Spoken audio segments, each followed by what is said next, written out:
Yang kedua, na tidrau anak muda iya lama tidrau anak inem. Nyo hi cerita betul tak? Na tidrau anak muda ijak me lamaran ke tidrau anak inem. Iba jelame limang mayam. Remam di kamu. Baru tunangan kali mayam. Tahu-tahu daripada pihak tinangnya haitem le nya yang dawa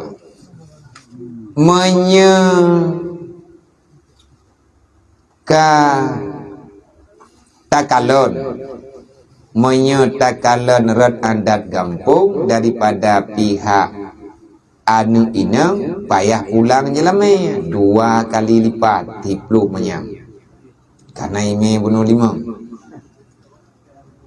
Kiban hukum jih jelame yang lebih kepulang kepada pihak uragam. Tok menalayalah. Yang mana?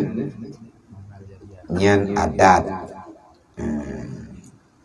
Manya memang yang geme tunangan nya na pulang deui. Ate urota arupnya kana memang wa mayam hana gepuluh ke jelame. Yang geme kan jelame. Geme meh tunangan.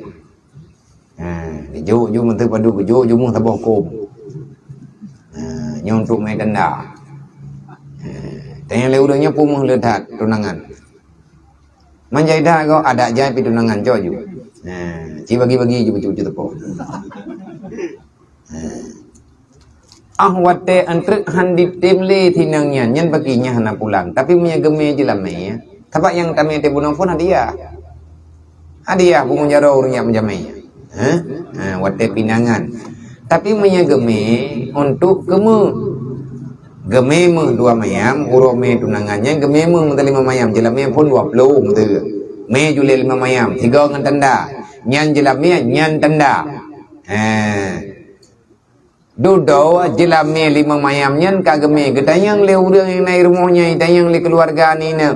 Hanya putra me nyomu. Padu mayam 5. Kupu teman memang 5 mayamnya nyo ke jelamanya.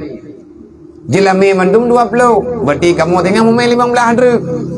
Nyan menan dalam kesepakatan. Nah 2 euro le malam le puai lumpoi tinang nyan kata jede. Ka hai tim le. Nyo kiban hukum jelame nyo. Ni jelame kau ya pulang. Nah aturan ge bayu lebih untuk tutup malai nya nak kudu melung. Artinya tuk-tuk malayanya tetapi memang kesepakatan dan lain sebagainya untuk hasil musyawarah yang milanya jadi mana laki juga 2 kali lipat dari 5 mayam jadi ke 10 mayam mengadap nah yang kali fungsi juga debi yang minta yo urang me junangan oleh nyan tayo ja urang tayo peluat ube jadi katiplu tayo lo leuro kemudian dame olain lo katiplu lo mangan cara tekiran nan lah anjut